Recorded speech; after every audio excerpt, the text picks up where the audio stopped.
Alright, so my name is Wyatt Reed, and I chose to do Buddha's first sermon statue.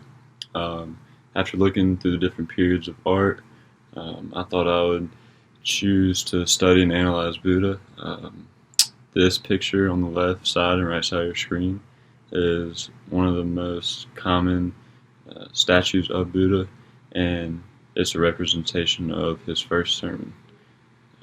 There's a bunch of different things that someone can learn about the statue by looking at it and about learning how it was created. Alright, so Buddha, this subject in particular of Buddha, or Siddhartha Gautama, he was the father of Buddhism, and the actual name Buddha means one who is awake. The statue and others like it were created originally for people to worship. Since then, replicas of the original Buddha statues are used for decoration. You can tell from the different pictures on the screen here that Buddha has been mass-produced, and many people use them for decorations in the home, outside the home, or maybe at a store or different places I'm sure you've seen. But originally they were created for worship, so people could come and sit down in front of the Buddha and pray and have that moment. Alright, so Buddha's first sermon statue. This particular statue was sculpted in the 11th century. During that century was a real big time for Buddhism. It was on the rise in particularly India and countries close by. The statue was sculpted in India and was about 24 inches tall. At the bottom of the statue, in this particular sculpture, the sculptor, the person who created this sculpture, is identified, and the type of stone that was used in creating the first sermon statue is called a black stone. At the bottom right of your screen, obviously this is India. This is a country in which Buddhism was originated and where the statue was first created. So, description of the statue, you'll notice that he's seated. He's seated in a throne called a double lotus throne. This was very popular and seen throughout all the statues, and that he was also wearing a robe. To this day, Buddhist monks do still wear the same robe. It's called a monastic robe, and his hand gestures signify that he is turning something. This is an allusion to the Buddhist law.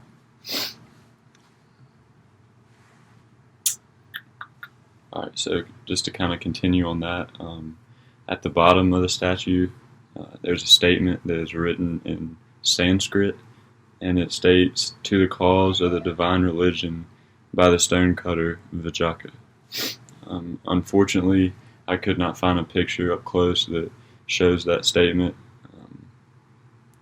However, it does show who created this sculpture, and that's kind of interesting because at the time it was kind of uncommon for the sculptor who created the statue to put their name on the actual sculpture. Before this time, you really didn't see that, and especially not put a statement with the name. So I found that to be interesting with the Buddha, that the sculptor decided to do that.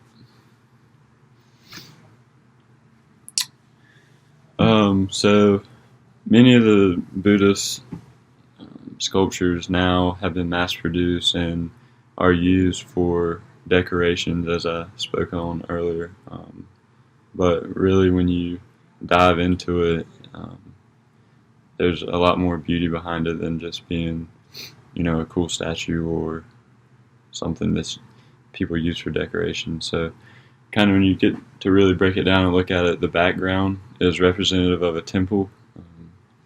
it was in a temple where he would do most of his teachings early on, and on either side of him you'll notice columns in the temple. Those are called leoglyphs. They appear to be jumping. The leoglyphs were part ram, part lion, and that was a big symbolization of protection. The position of the Buddha, obviously you talked about it earlier, he's in a seated position, in a meditative state.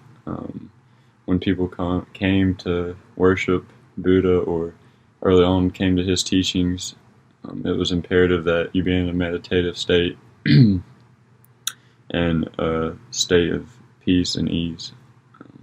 The robe that he's wearing, when you look at that, it's very simplistic.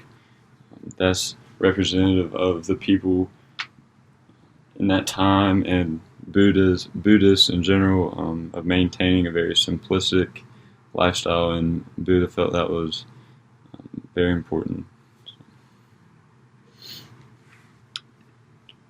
So the purpose of the statue, while this is a religious piece, it should also be considered a piece of art as well. The purpose of the statue was not for beauty or decoration. Originally, it was created to be a tool of worship, as I said earlier, for Buddha. But with that, there are many artistic traits that came along with the creation of this Buddha, just by the complexity and what all goes into the Buddha and what it represents when you start to really break it down. So kind of some of the artistic traits that I believe make it more than just a religious piece. The balanced composition of it, portrays its peaceful demeanor. The folds in his robe are very perfect, the way they're made, and the straight lines provide more evidence of that balanced composition. When he's seated, the way his legs and arms fold, they create an equilateral triangle, and this also creates a more sense of a balanced composition of the sculpture.